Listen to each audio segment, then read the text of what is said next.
¿Y en un colangiocarcinoma se volaría la parte de coledo o ya se crearía un nuevo acceso? ¿Cómo se podría hacer? Claro, si es operable, lo que se va a buscar es, podría ser que la parte que quede libre, se podría hacer una anastomosis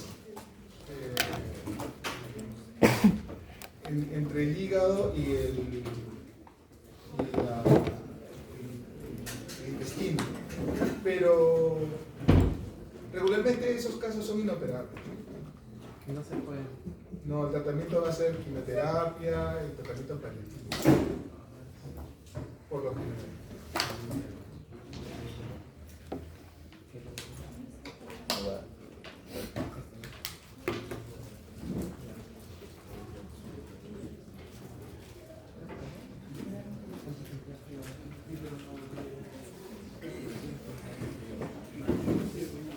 Estimo que todos tienen ya 22, 23 años. 20. 20. 20 creo. 25. De 20 a 24. Entonces todos son personas adultas responsables, ¿no es cierto? Adulta sí. Adulta tiene esta.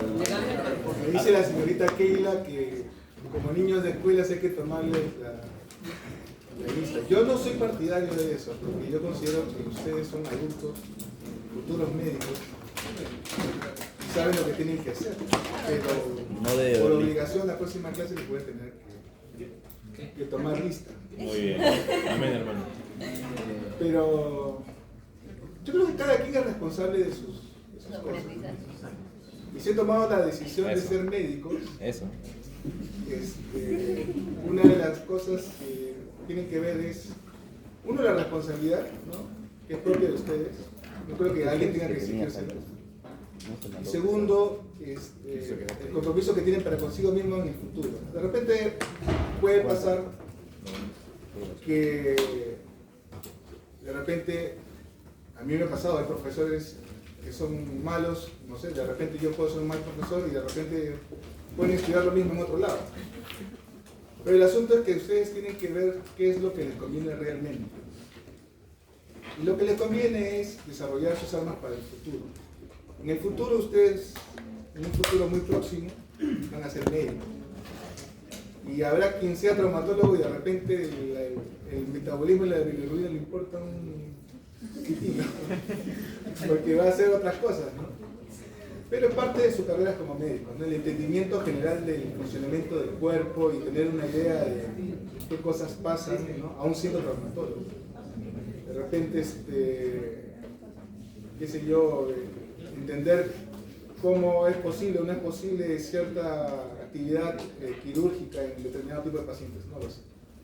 Pero de algo les va a servir todo lo que tiene, alguna cosita les servirá, o de repente no les servirá en el futuro. Pero entiendo que ustedes son adultos y que además ustedes mismos entienden que muy pronto van a ser médicos y básicamente de lo que van a vivir es de lo que han aprendido en estas clases, ¿no? Las mías o las de otros profesores. Bueno, entonces hay muchos tipos de enfermedades hepáticas. Podemos dividirlas en difusas y focales. Focales como quistes, que pueden ser quistes simples o quistes parasitarios. Lesiones veninas sólidas veninas como hemangiomas, malignas como metástasis, o pueden ser malignas primarias como los carcinomas de las células hepáticas, que se llaman carcinomas hepatocelulares, o los cánceres derivados de las células, de los conductos hepáticos, de esos conductos que drenan la bilis, ¿no? Esos conductos pueden generar su propio tipo de cáncer, son los colangiocarcinomas, y una forma especial de cáncer en los niños que son los hepatoblastomas. De las difusas tenemos esteatosis, hepatitis, fibrosis, cirrosis, hemocromatosis, enfermedad de Wilson, etcétera, ¿no? Un largo etcétera, junto con las vasculares. voy a incidir un poco más en estas, ¿no? Las esteatosis, las hepatitis, las colestasis, que pueden en cada una de estas llevar a la cirrosis y al carcinoma hepatocelular. Y en cuanto a las hepatitis, hay que tener en cuenta que la enfermedad puede ser un proceso agudo o puede derivar en un proceso crónico. La forma hiperaguda de una inflamación de la hepática es la hepatitis fulminante.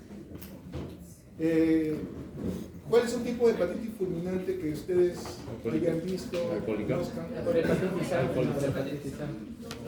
No. Ya, ¿qué B. significaría una hepatitis fulminante? Al toque no. ¿Cuántos han tenido hepatitis? No. Yo. El tipo de hepatitis que puedes haber desarrollado tú es probablemente la más común, la hepatitis A. Ajá. Y en el 99% de los casos va a ser una hepatitis aguda de resolución espontánea. No vas a requerir de ninguna medicación para que se resuelva. Y una resolución completa, no va a dejar ninguna secuela. ¿Ya? Entonces,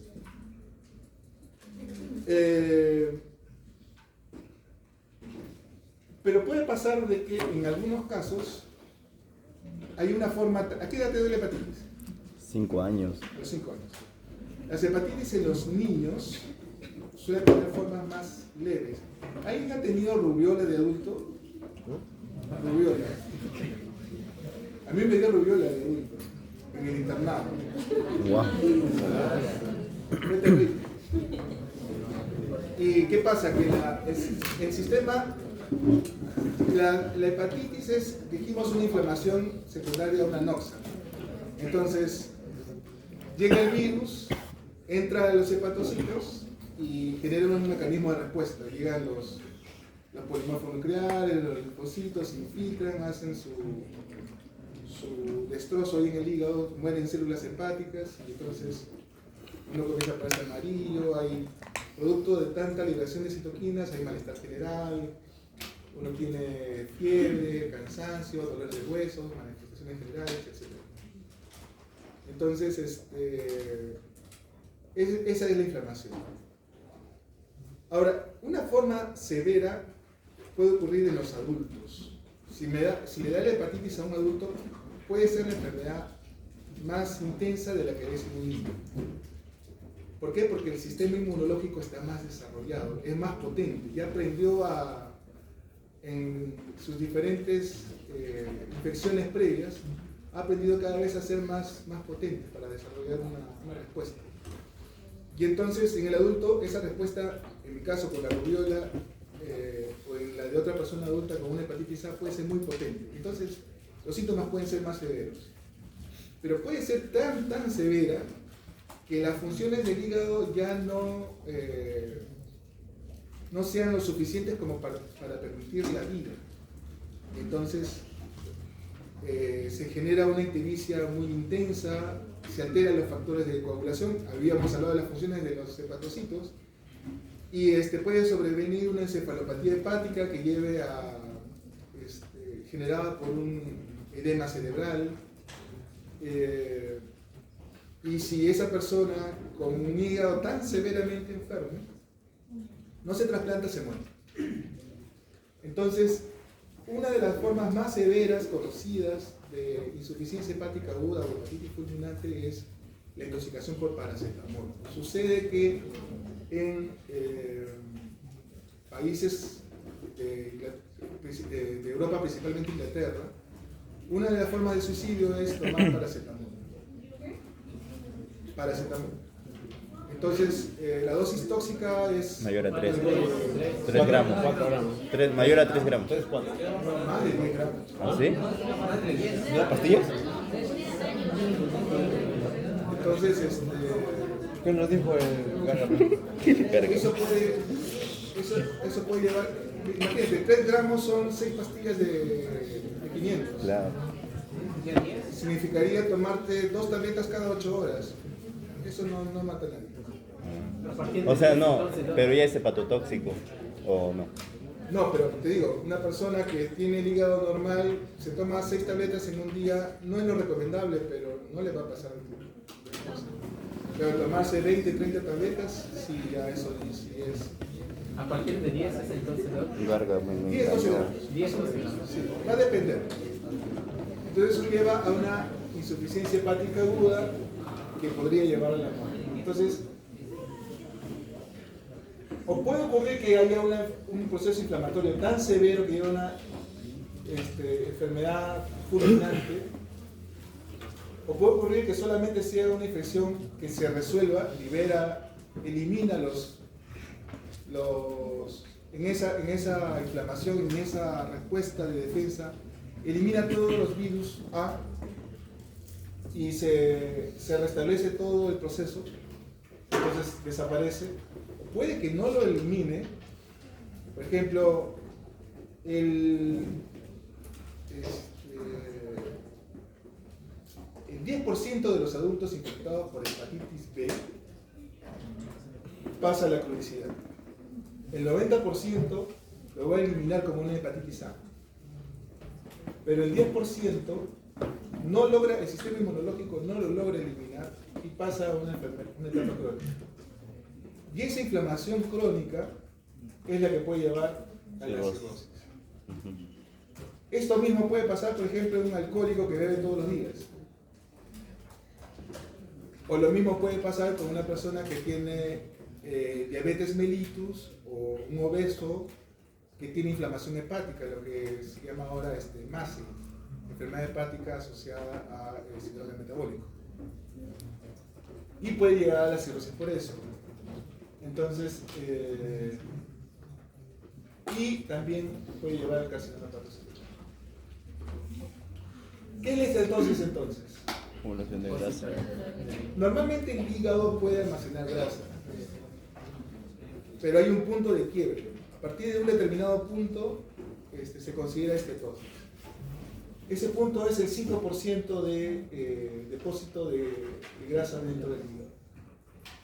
Entonces es un depósito anormal, porque normalmente puede haber depósito de grasas. La estetosis es un depósito anormal de grasas en las células hepáticas. Se almacenan en forma de triglicéridos.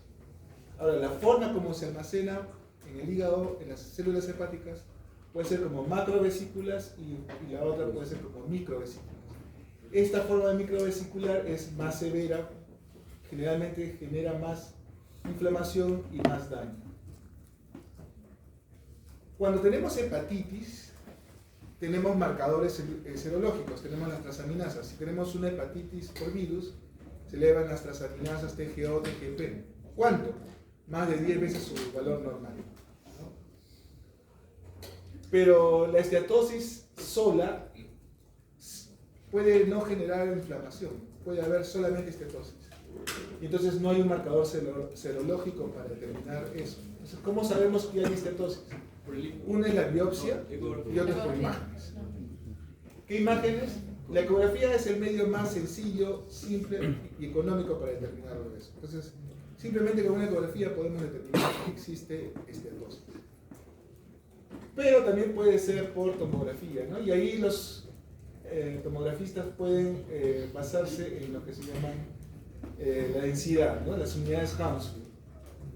En un hígado sin contraste con 40 unidades Hounsfield ya es menos de 40 unidades Hounsfield ya es sinónimo de estetosis. Eso es para la tomografía. ¿En el caso de la ecografía igual? En la ecografía no hay medidas de unidades de densidad ni de ecos. Está el ojo nomás. Esta es una ecografía. ¿Qué característica tiene el hígado de ecogenicidad en relación al riñón? Es más. Hizo Hipogénico. Hiperecogénico es más claro, ¿no es cierto? ¿Qué pasa? El ultrasonido tiene que ver con ecos. Si hay más ecos, más ecogenicidad, se ve más claro. Se supone que el riñón debe tener, o el hígado debe tener una ecogenicidad similar a la del riñón. O sea, esta es una escala al ojo por ciento. ¿Ya? Entonces va a depender del ecografista determinar eso, y también lo compara con el vaso. Porque yo me fui a hacer también un examen y me dijo que era leve. Entonces, ese también es algo, Estetosis. si es leve, moderado, severo. No, porque ahí se basa en el tamaño del hígado Yo Ah, puedo también. tenerlo. y el grado de diferencia entre la ecogenicidad del parénquima hepático con el parénquima renal.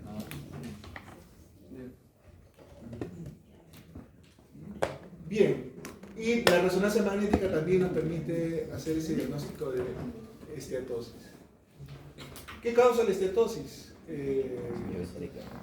La obesidad, obviamente, el consumo de alcohol, el consumo de medicamentos, en especial el síndrome de Reye es una causa de estetosis microvesicular que ocurre en niños que consumen en enfermedades febriles, consumen aspirina. Aspirina.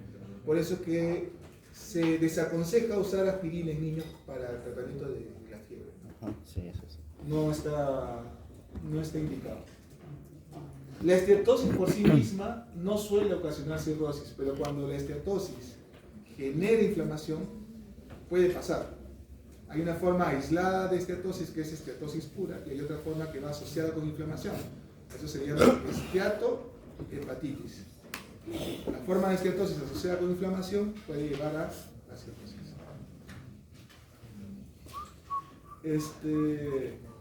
En una tomografía vemos un hígado aumentado de tamaño.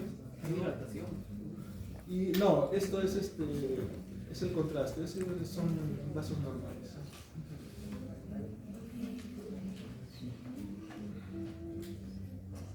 Bueno, son medidas de densidad y la relación de densidad con el vaso. Causas de estetosis macro y microvesiculares, ¿no? En las metabólicas, la estetosis grasa no alcohólica, A-beta-lipoproteinemia. En las formas microvesiculares, errores congénitos del metabolismo de la grasa. Para estetosis macrovesicular relacionada con nutrición, la desnutrición puede ocasionar estetosis, la nutrición parenteral prolongada, la cirugía bariátrica con una rápida pérdida de peso es una causa de estetosis. Fármacos, el consumo de riesgo de alcohol, ¿no? O sea, no cualquier consumo, sino consumo de riesgo, o sea, un alto consumo de alcohol. Medicamentos como la amiodarona, el metotrexate, los corticoides, el tamoxifeno pueden causar estetosis. Entonces, tienen una ecografía, hay estetosis, entonces, ¿qué cosa hay que hacer? Hay que ver el peso, hay que medir la glucosa, el colesterol, los triglicéridos, hay que ver los antecedentes de consumo de alcohol, antecedentes de consumo de medicamentos, para ver cuál es la causa de esa estetosis. Ácido valproico, antirretrovirales, para estetosis microvesiculares. La hepatitis tipo C, el genotipo 3, es causante de estetosis también, la enfermedad de Wilson, la enfermedad celíaca, y de la forma microvesicular es el síndrome de Reye, el hígado graso del embarazo y el síndrome de HELLP también pueden causar estetosis. Acá tenemos las formas macrovesiculares, ¿no? Con claramente formas grandes de vesículas, y las formas microvesiculares, ¿no? Se ve típicamente, ¿no? Como una esponja o como una Bolas de unos grasa. globitos, ¿no? Dentro del Huevos. hígado. Dentro del hepatocito, mejor dicho. Entonces, las hepatitis, lo que está pasando microscópicamente es una infiltración, ya sea por polimorfonucleares o células mononucleares, en el parénquima hepático y la aparición de muerte celular, necrosis. Eso es lo que caracteriza la hepatitis. No siempre ocurren síntomas. Puede pasar que haya una hepatitis asintomática, sí. ¿Ya? ¿Y qué es lo que pasa? Que si la inflamación no es de un grado muy intenso, entonces si el proceso lleva a que las transaminasas se eleven solamente el doble o el triple de lo normal, lo que ocurre, por ejemplo, en el hígado graso, en una esteatohepatitis, ¿no? por diabetes, por ejemplo, el hígado puede estar inflamado, puede haber estetosis, puede haber infiltración por polimorfonucleares, puede haber necrosis, y la persona ni sentirlo, no puede. tiene las transaminasas elevadas, que se puede determinar con un examen, tiene la ecografía, tendrá la estetosis, ¿no? Pero la persona no tiene síntomas propios del hígado, no hay ictericia, de repente si lo examinamos, de repente hay un poco de hepatomegalia, pero más allá no hay otro tipo de síntomas. Entonces no siempre hay síntomas cuando hablamos de hepatitis, sobre todo de las formas crónicas. Y entonces, ¿cómo saber que hay hepatitis en esos casos? Pues haciendo pruebas en personas de riesgo, principalmente haciendo pruebas de una bioquímica hepática. Entonces, ¿quiénes son personas de riesgo? Personas que beben alcohol, que toman medicamentos, que tienen problemas metabólicos, triglicéridos, obesidad, diabetes, personas con antecedentes familiares. Esas personas, por más que no vengan al consultorio por sospecha de enfermedad hepática, si detectamos alguno de estos factores de riesgo, no está de más de pedirle una ecografía y un perfil bioquímico. Lo que hemos hablado que formas muy severas pueden llevar a la falla hepática fulminante y los procesos crónicos pueden derivar en cirrosis. ¿Cuáles son las causas de formas agudas? Las hepatitis, tanto la A, B, C, D y E, ¿no? Todas ellas pueden dar formas agudas. No necesariamente, estos se llaman virus hepatotropos. Se llaman hepatotropos porque estos virus tienen una predilección por ubicarse en el hígado. Pero puede ser que un virus Epstein-Barr, un citomegalovirus, un herpesvirus, dentro del proceso general del cuerpo que tienen, que pueden presentarse, generen también una respuesta hepática. Les hago recordar en los que de repente estuvieron en la época del COVID. ¿Recuerdan que había personas que tenían transaminasas altas? Sí. ¿No? Hacían formas de hepatitis, ¿no? El COVID también genera hepatitis. ¿Ya? Entonces, formas leves de hepatitis no he escuchado de una hepatitis severa por COVID, pero sí, había diarreas por COVID también, no sé si se acuerdan. Entonces, dentro de un proceso general de una infección por virus de otro tipo, que no son hepatotropos, pueden afectar severamente el hígado. Y hablando de hepatitis fulminante, yo hice mi residencia en la FAM. Y un colega, el doctor Monge, vio a una paciente que tenía, aparte de ictericia, una ictericia de un tiempo prolongado, detectó síntomas de encefalopatía, trastorno del sueño, trastorno de la conducta. Y la hospitalizó, sospechando de un problema de hepatitis fulminante. Se le hicieron las pruebas, dosajes de factor 5, tipo trotonina, y resulta que estaba alterado. Y el progreso de la enfermedad era rápidamente ascendente. Se le pidieron pruebas y todas salieron negativas. Virus de hepatitis B, hepatitis C, virus delta, anticuerpos antinucleares para hepatitis autoinmune. Hicieron una serie de pruebas acá, pero todas salieron negativas. Pero el hecho es de que la paciente iba deteriorándose progresivamente. La paciente estaba en la UCI, recuerdo, y comienza a hacer ya una encefalopatía cada vez más severa. Estaba haciendo hepatitis fulminante. Y ella llegó a una consulta con este médico. Llegó a una consulta porque tenía unas molestias muy leves de que tenía mucho sueño y tenía ictericia ya, una ictericia prolongada. Se hizo una junta médica y se determinó que la paciente tenía que recibir un trasplante hepático, que no existía en el Perú en ese momento. Entonces fue transferida con los recursos de la FAP, que en ese tiempo sí los tenía, fue transferida a un hospital en Estados Unidos y le hicieron el trasplante. La conclusión fue que tenía una infección viral por virus herpes. Y eso le llevó a esta hepatitis a esta señora. Bueno, eso fue lo que nos informaron ahí de forma verbal. Pero sí puede pasar. Fármacos, yo decía, paracetamol, la amoxicilina clavular, isoniazida, triatina. ¿Cuántas veces los que han estado haciendo de repente el programa de tuberculosis, de repente por ahí alguno ha estado metido en programa de tuberculosis, ha visto que se ha detenido un tratamiento de tuberculosis por ictericia o por elevación de transaminasas? Entonces, una causa frecuente de hepatitis en esos casos es la isoniazida, ¿no? Isoniazida.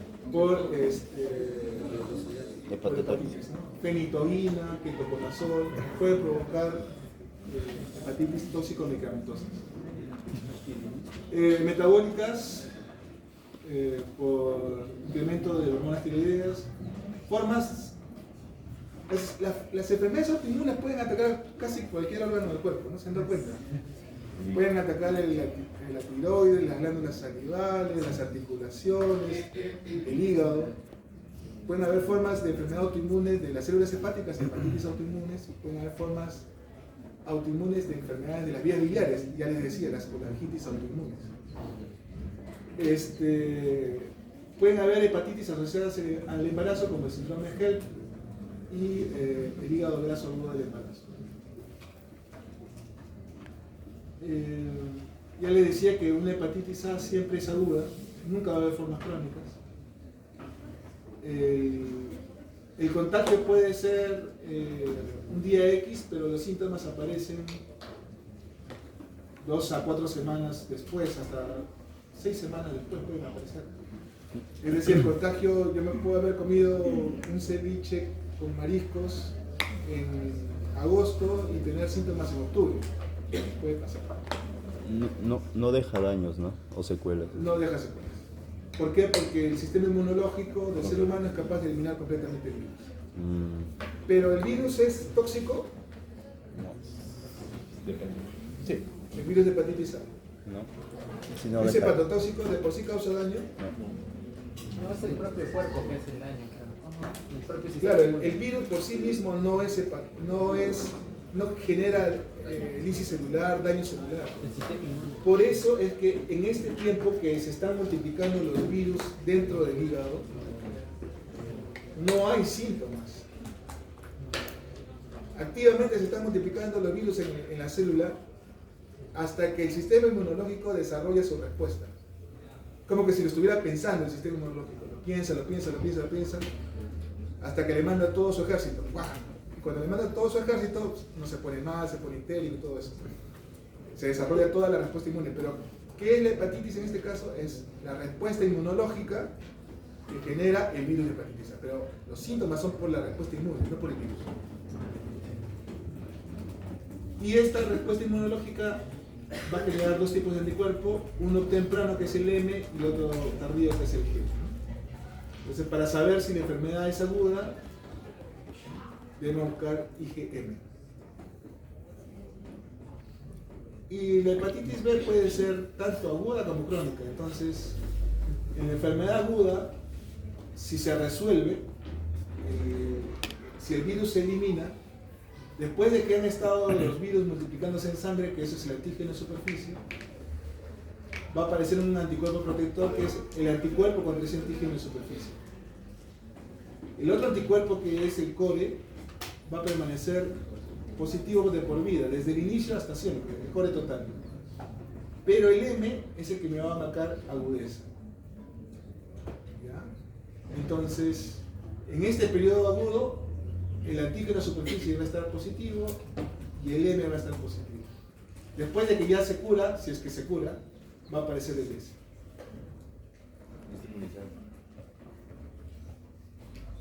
Pero si fuera un crónico, el antígeno, o sea, si no se cura después de la etapa aguda, acá hay una etapa aguda, ¿no es cierto? Que es la de acá. Ya. Acá hemos dicho que aquí sí se cura, ¿no es cierto? Pero si el sistema no es capaz de eliminarlo, ¿qué va a pasar? Falla hepática. El antígeno no va a desaparecer, va a continuar. El antígeno de superficie. El core total, tanto en el agudo como el crónico, siempre va a estar positivo. El M siempre va a desaparecer, tanto en el agudo como el crónico. En el tiempo, al final, va a IgG no desaparecer. más. Pero lo que no aparece es el anti-S y lo que persiste es el antígeno de superficie. Entonces, en la etapa crónica, la característica es de que el antígeno de superficie permanece, desaparece el M y permanece el core total. Eso es más o menos para identificarlos. En la forma fulminante, es un síndrome clínico que resulta de un daño severo que genera disfunción hepática grave. Esta disfunción hepática es definida por... Habíamos hablado de lo que hace el hígado, ¿no? Y dos de las cosas más importantes que hace el hígado es Metabolismo y factores de la coagulación y amoníaco en urea. ¿Ya? Y aquí eso se altera severamente, entonces el INR se prolonga, la bilirrubina está prolongada, ¿no? Es una ictericia que permanece por mucho tiempo y aparece encefalopatía.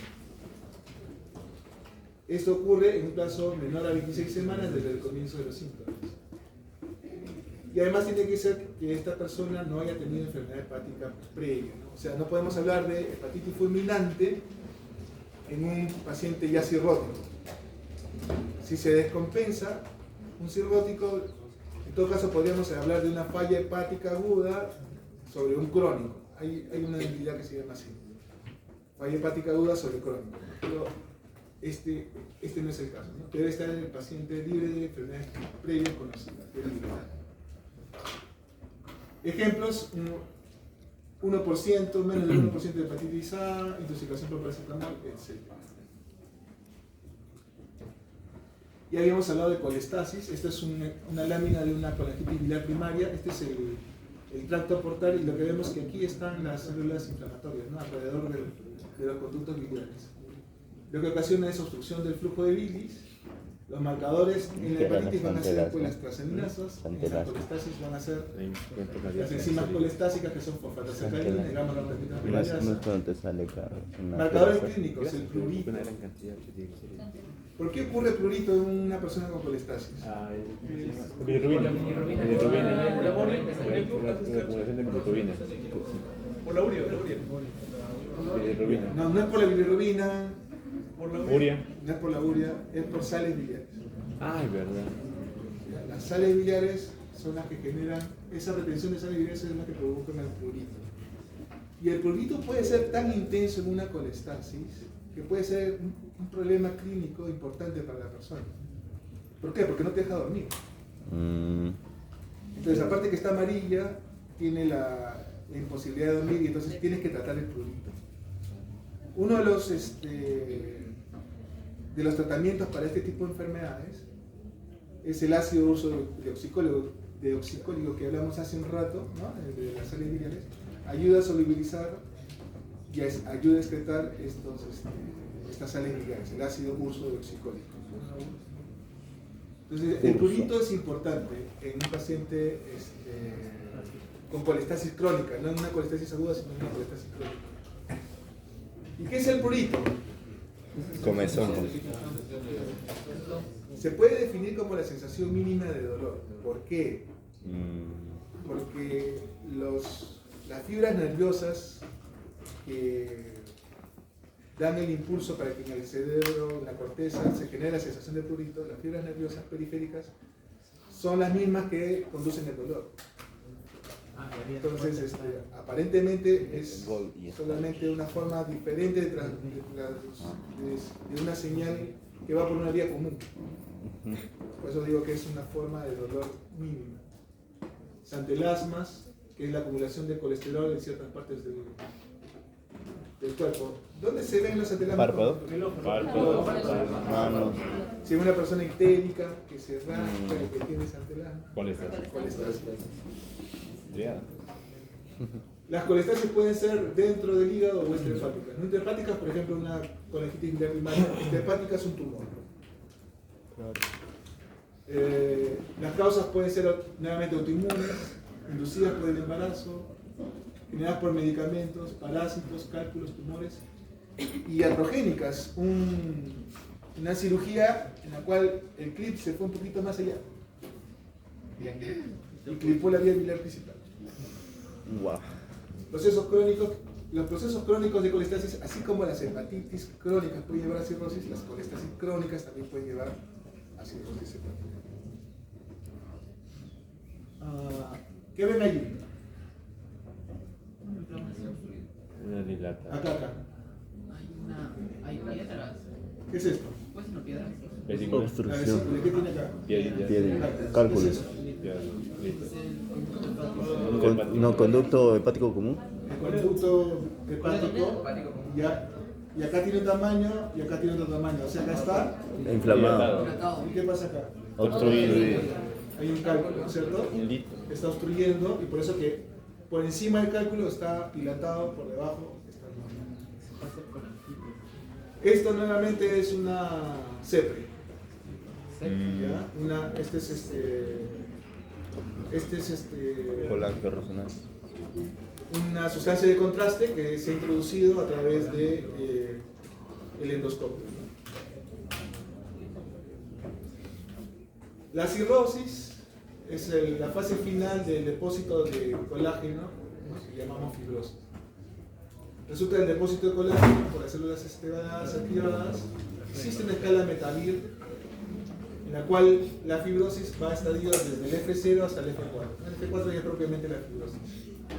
El F0 es la ausencia de fibrosis y va desde el 1 al 3 de formas leves, moderadas y severas de acuerdo a la extensión de la fibrosis dentro de la cinta hepática. Entonces eso se puede ver por histología, ¿no? La forma alternativa es por tomografía, pero más precisamente por una forma que se llama fluorescán. Si hay más colágeno y hay más fibrosis, ¿el hígado será más como una gelatina o más como músculo? Músculo. Más como músculo. Entonces, Más pequeño. la resistencia al sonido será mayor o menor. Mayor. Algo por estilo, ¿no? Entonces, ese uso del ultrasonido se adapta para ver qué tan elástico es el órgano.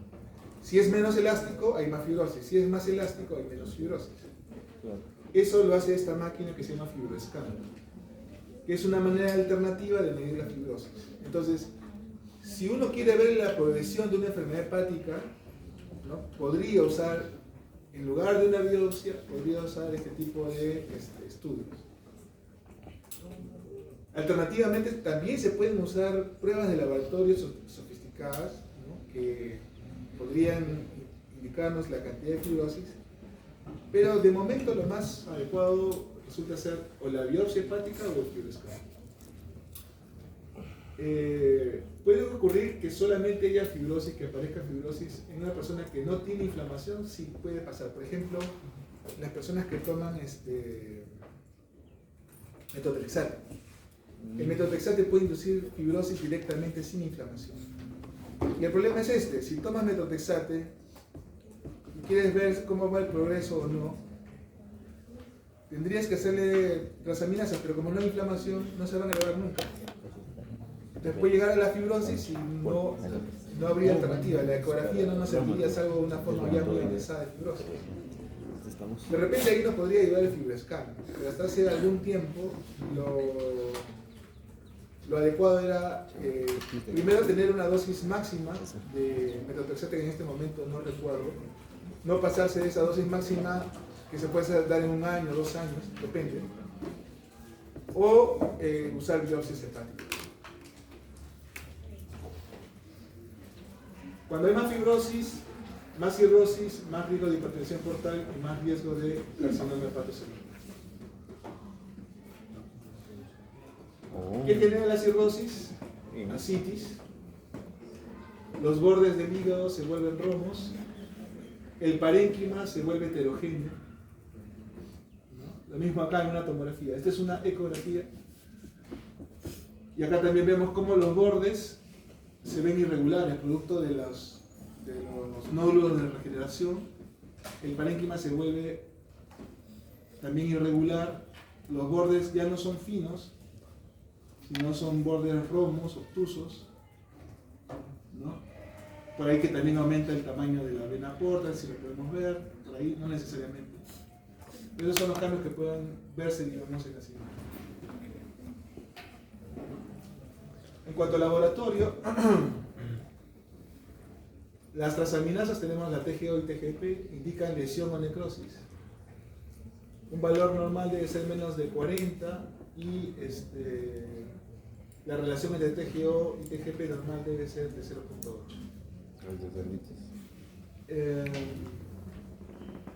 Se han disminuido estos valores en unidades internacionales, en hombres a 30 y en mujeres a 19. Relación. Cuando uno disminuye un valor, de un umbral, entonces aumenta la probabilidad de encontrar más casos. Ajá. Es como la hipertensión portal, no sé si ustedes lo han... La hipertensión arterial, si ustedes lo han visto, de repente en algún momento se habla de hipertensión arterial a partir de 140, después de 135, después de 130. Ahora han puesto creo que 140 para el tratamiento en personas con factores de riesgo, ¿no? Si aumentas si alteras el umbral, lo que haces es generar la probabilidad de encontrar más casos, pero también puedes aumentar la probabilidad de más errores. ¿Qué ha pasado? De que haciendo estudios en poblaciones diferentes, sobre todo personas con hepatitis C y personas con enfermedad hepática grasa no alcohólica, se han encontrado personas con inflamación en las biopsias que tienen estos valores un poco más bajos de las transaminasas, ¿ya? Que no cumplen con el criterio original. Por eso es que algunos optan por estos valores un poco más reducidos. Ahora, la relación TGO-TGP es importante. Cuando este valor es mayor de 2, sugiere, no es diagnóstico, es como una probabilidad mayor de que si hay inflamación, si hay elevación de transaminasas con esta relación a este nivel, sugiere que sea hepatitis por alcohol. O sea, más TGO. Entre 1 y 2 asociado a otras condiciones, pero mayor que 1, sugiere que el proceso sea una cirrosis. Cuando ambas están elevadas y la TGP es mayor y la TGP es más de 10 veces su valor normal, sugiere muerte celular extensa debidas a virus, tóxicos o procesos isquémicos. Si la persistencia es mayor a 6 meses, esto es una enfermedad crónica, una hepatitis crónica. Y hay que tener en cuenta que en un paciente cirrótico las transaminasas son normales. O sea, para decir que una persona es cirrótica, no esperen que las transaminasas estén elevadas. La cirrosis no va por el nivel de transaminasas. Sí puede sugerirlo que la TGO o TGP sea mayor que 1, puede sugerirlo. Pero hay otras cosas que nos van a indicar la cirrosis. Primero, el examen clínico. Segundo, la disminución de albúmina, la prolongación del INR, Sí. etc. ¿no? Una ecografía con los cambios que hemos mencionado, etc. Decíamos que fosfatasa alcalina y gamma-glutamil son enzimas de obstrucción, de colestasis. La fosfatasa alcalina se encuentra en la membrana canal-articular, no se conoce una función, además está presente en hueso, placenta, intestino. A veces me han llegado consultas de un joven de 14 años con fosfatasa alcalina 1000, siendo su valor normal 120, gamma-glutamil 50, siendo su valor normal 60, y es un niño. ¿Qué piensan? No tiene síntomas, bilirrubinas normales, transaminasas normales, ecografía normal. ¿Qué piensan? Fasciolasa. ¿Ah? ¿Puede ser una obstrucción de la fasciola por una fasciola? ¿Fasciola? Autoinmune. Pero la gamma-glutamil es normal. Ah, La ecografía es normal, las transaminasas son normales, el hemograma es normal. Un error del laboratorio puede ser. ¿Ah? Error del laboratorio. Error de laboratorio, ¿qué más? Autoinmune. Autoinmune. Niño. Crecimiento. Ah, Hueso. Bueno. Los valores son diferentes.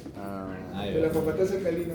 Lo que tendrías, para ver colestasis en un niño, vas a tener que ver primero los valores de referencia en el niño y segundo, la gamma-glutamil si no cambia, porque no hay gamma-glutamil en el hueso. claro. Entonces ahí vas a tener lo mismo. Una mujer embarazada por efectos de la placenta va a tener la fosfatasa alcalina supuestamente aumentada, pero es fisiológico. La GGTP solo está en el hígado está principalmente en el hígado, es casi exclusiva, ¿no? En la membrana clavicular, pero también puede haber riñón, páncreas y vaso. Es de utilidad para diferenciar la GGTP, la elevación de la fosfatasa de origen óseo. En una persona que tiene, por ejemplo, lesiones líticas del hueso con fosfatasa alcalina aumentada, probablemente no sea el hígado, sino que sea el hueso. Entonces, una persona con cáncer de próstata, fosfatasa alcalina aumentada y la gamma-glutamina normal. ¿Por qué está la fosfatasa alcalina aumentada? Por las metástasis óseas. ¿Ya? Cuando ambas están elevadas, ¿no? Pensamos en enfermedades colestásicas. Puede elevarse también la gamma-glutamina, puede elevarse sola, aislada en estetosis alcohólica, también en la no alcohólica, en tumores, pero también puede ser inducida por el consumo de alcohol sin necesidad de que haya colestasis. Solo el consumo de alcohol puede elevar la GGTP. Y eso puede ayudarnos para saber que una persona está en abstinencia.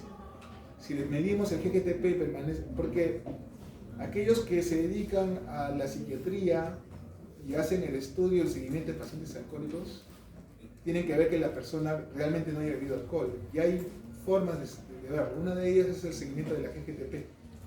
Si su GGTP está normal, probablemente es que no consumió alcohol.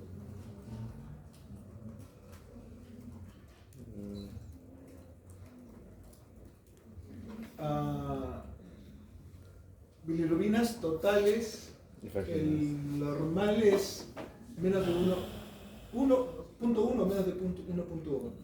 De ellos hay dos fracciones. Hay más de bilirrubina indirecta, 0.8, y menos de directa. ¿Por qué? ¿Por qué hay más de bilirrubina indirecta? La conjugación. Al conjugarse ya pierde tal vez. Sale más en directo. Al pasar al hígado ya no. Porque principalmente lo que se produce en el cuerpo es La indirecta. indirecta. Claro. Que está acá. Ya, ¿y la bilirrubina directa de dónde viene? De la conjugación. En el hígado. Ya, pero ¿qué pasó? Si ya se conjugó, ¿por qué no se va todo? Porque hay una parte Cierto, que se va por la absorbe. orina, creo. Se Absorbe en el ciclo. O sea, no Ese es, ciclo. no es una línea, Directa. estas líneas de producción, Ajá, ¿no? ensamblaje. Que se cumple un paso y todo se cumple y no es así. La bilirrubina indirecta se produce por la destrucción de glóbulos rojos, que es eso de allá, ¿cierto? Es ese valor de ahí de 0.8. Ya. Esa bilirrubina indirecta se conjuga por el canalículo biliar, pasa por la bilis y se excreta. Pero no toda se excreta. Parte pasa hacia la sangre nuevamente. Y esa es la que vemos ahí como bilirrubina directa. Pero si está obstruido por una colestasis, la bilirrubina indirecta va a seguir siendo la misma, más o menos. Indirecta Y abajo. la otra menos.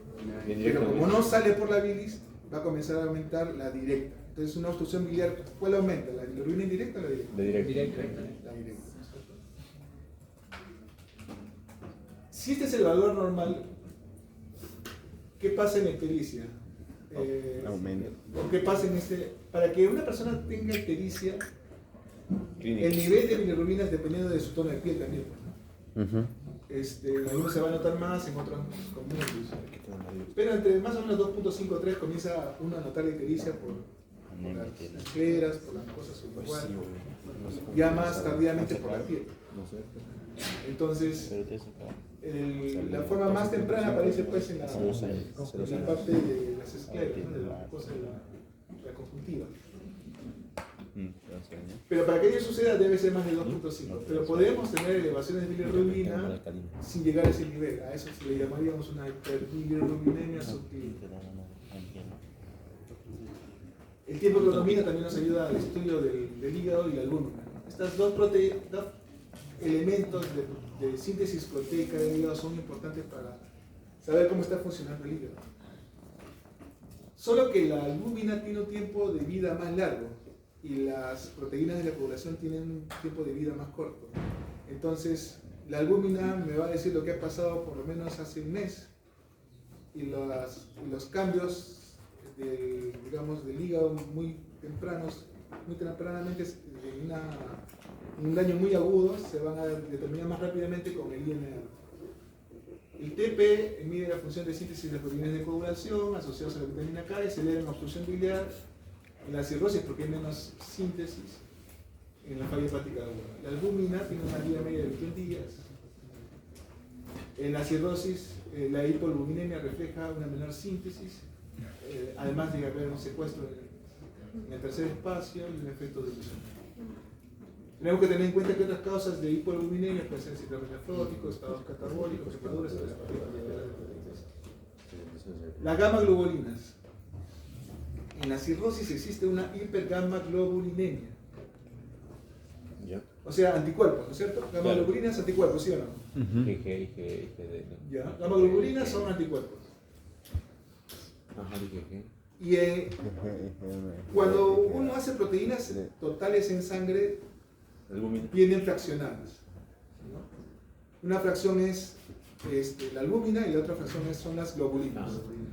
Y de las globulinas, la más importante son las inmunoglobulinas, es decir, los anticuerpos. Entonces, en el cirrótico, por lo que hemos conversado todo el día, la albúmina tiende a bajar, disminuir. No en todo, pero cuando la enfermedad es más severa va disminuyendo la albúmina. Paralelamente va aumentando las globulinas, la fracción de las inmunoglobulinas. ¿Qué es lo que ocurre? Comienza a haber una activación del sistema inmunológico y comienzan a producir mayor cantidad de anticuerpos, inmunoglobulinas, y eso hace que el número de globulinas se eleve.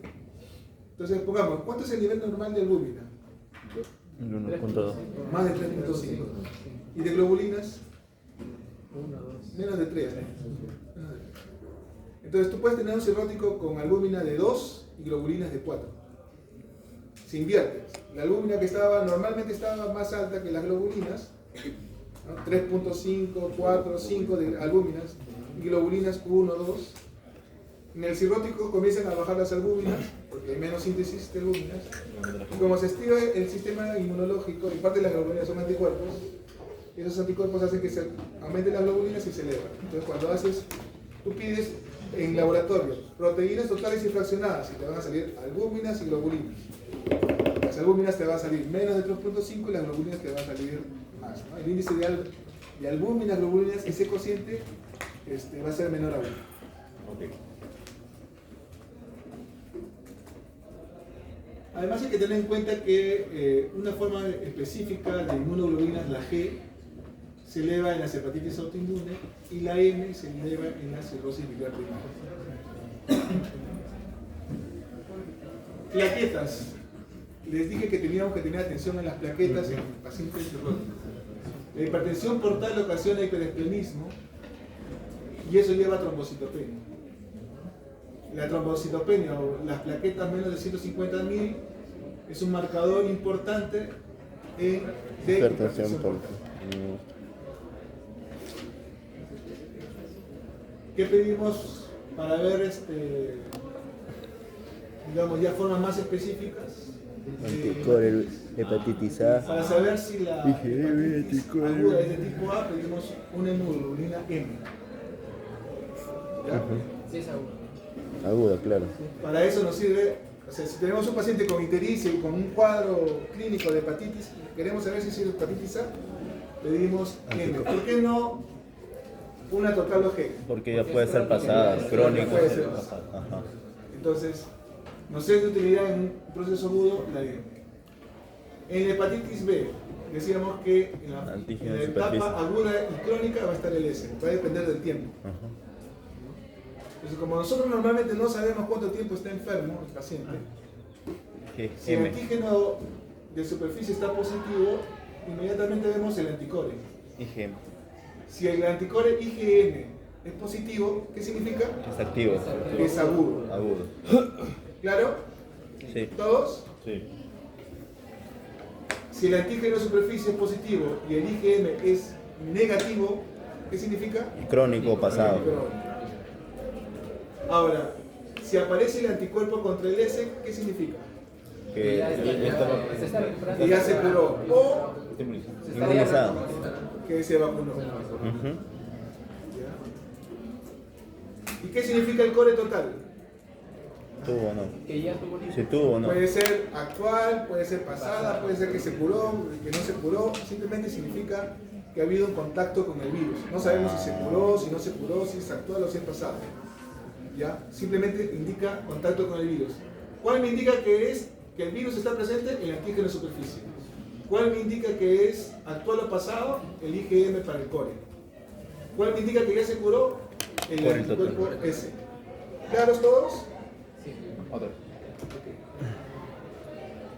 Pongamos que hepatitis C. Aquí no hay core, no hay IgM, no hay antígeno de superficie, solo hay un solo anticuerpo. No hay más. Para el hepatitis C solamente hay un anticuerpo. ¿Correcto? Entonces, este anticuerpo va a estar presente en la fase aguda como en la fase crónica. Si tengo síntomas de agudeza y sale positivo, ¿qué pensamos? Está activo ahorita. Es una hepatitis aguda, probablemente por virus C. Pero tenemos que confirmarlo. ¿Con qué lo vamos a confirmar? Con un PCR de RNA. Porque, o sea, así como en el VIH no es suficiente un anticuerpo de VIH para hacer un diagnóstico, acá tenemos que confirmarlo. Porque además puede pasar,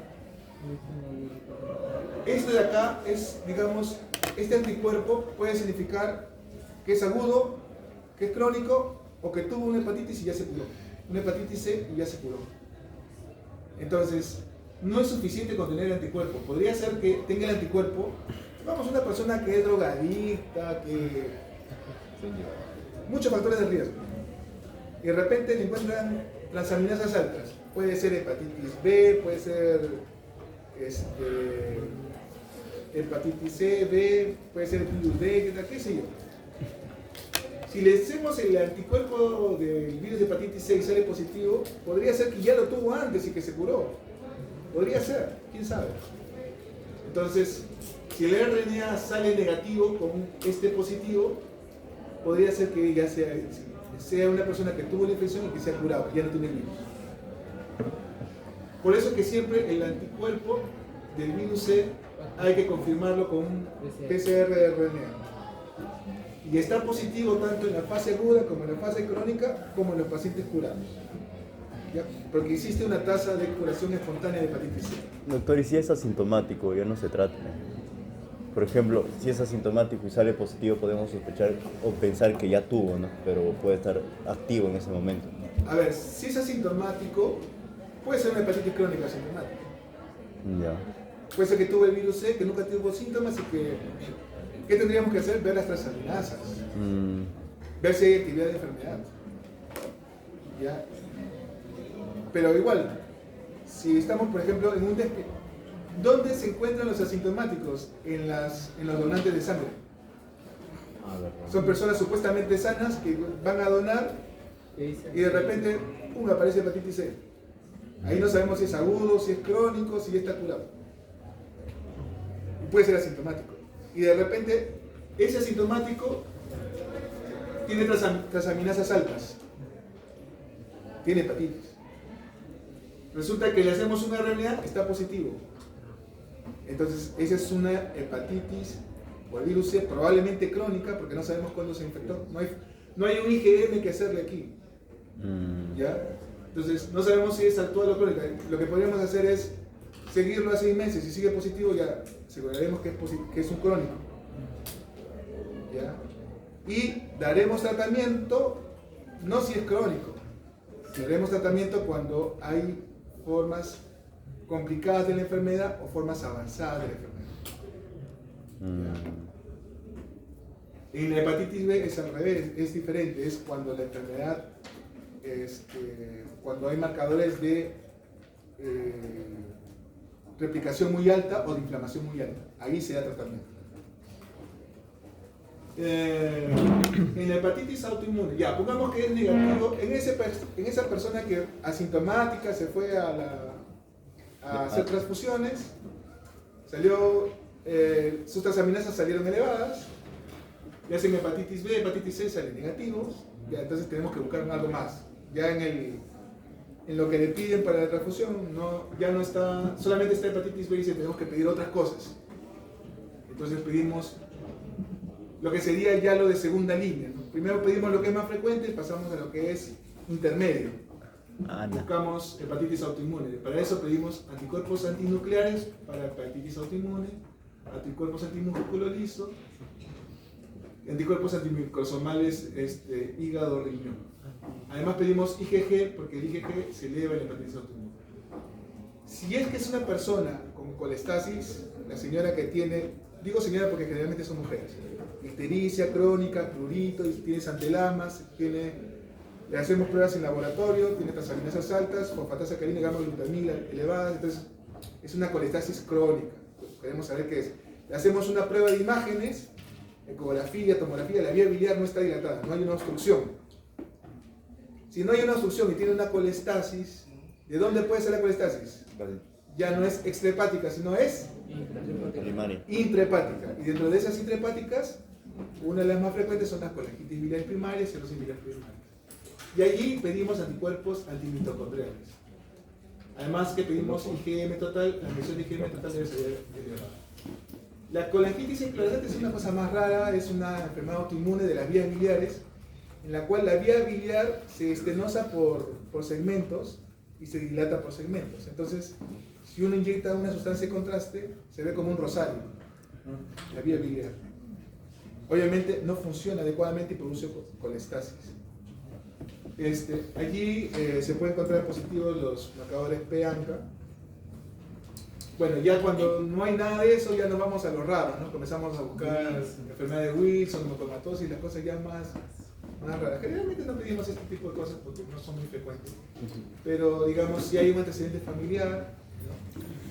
Generalmente nos quedamos con el diagnóstico de que si no hay marcadores virales, si no hay hepatitis autoinmune y de repente hay sospecha o tiene de repente sobrepeso y consumo de alcohol o tiene colesterol alto, triglicéridos altos, nos quedamos con el diagnóstico de enfermedad por síndrome metabólico, ¿no? Enfermedad hepática por síndrome metabólico. Pero bueno, en enfermedad de Wilson tendríamos que buscar pseudoplasmina, la inyección de cobre en orina y la macromatosis, deberíamos medir la saturación de transferrina y buscar un estudio genético para el gen HFE. Listo, terminamos con esta parte. ¿Preguntas? Doctor, una consulta. ¿Sí o sí tiene que estar elevado el perfil hepático en un paciente con esteatosis? ¿O? No. Hay dos formas de esteatosis. Una en la cual la esteatosis es pura, solamente grasa en el hígado y no inflamación. Y probablemente ahí las transaminasas son normales. Pero hay una forma en la cual la esteatosis va asociada con inflamación. ¿De qué depende? Probablemente de cuestiones genéticas, ¿no? ¿Qué pasa con la esteatosis? La acumulación de grasas es como tener un almacén de combustible guardado en la cocina. ¿Ya? Puede que el almacén de combustible esté ahí tranquilito, pero una chispita hace que se incendie todo. Entonces, ese combustible almacenado son los lípidos, es la esteatosis pura. La chispita que enciende el fuego puede ser una infección viral, puede ser un consumo de alcohol que de repente comienza a generar esta inflamación y que se perpetúa. Puede ser el tipo de peroxidación lipídica, estos lípidos comienzan a hacer peroxidación lipídica y comienzan a generarse radicales libres, comienzan a alterarse la membrana celular, alterar el DNA, etc. Entonces, puede haber una estetosis pura, que es la mayoría de casos, y por eso es que no todos los diabéticos, por más que tengan estetosis, van a terminar en cirrosis. Solamente es una población definida, ¿no? Será por un 15%, 20%. Pero no todos los diabéticos hacen cirrosis. No todos los obesos hacen cirrosis. Entonces, hay una forma que es benigna, de esteatosis aislada, y hay una forma maligna, entre comillas, que es una estetosis asociada a inflamación, que sería una esteatohepatitis. ¿Otra pregunta? Sí. ¿La falla hepática fulminante mencionó que era reversible o Ya. no Como todo proceso, ¿ustedes han visto pacientes con COVID que se recuperan? Sí. Y hay otros que no. ¿De qué depende? De condiciones propias del paciente, disponibilidad, ¿No lo viste? Pero la reservas. ¿No tienes flema? Y bueno, hay un porcentaje, ¿no?, de personas que sí se recuperan. Por antibiótico o bacteria. Y con esta última Era terminamos. verde, era blanco. Mira, es el verde.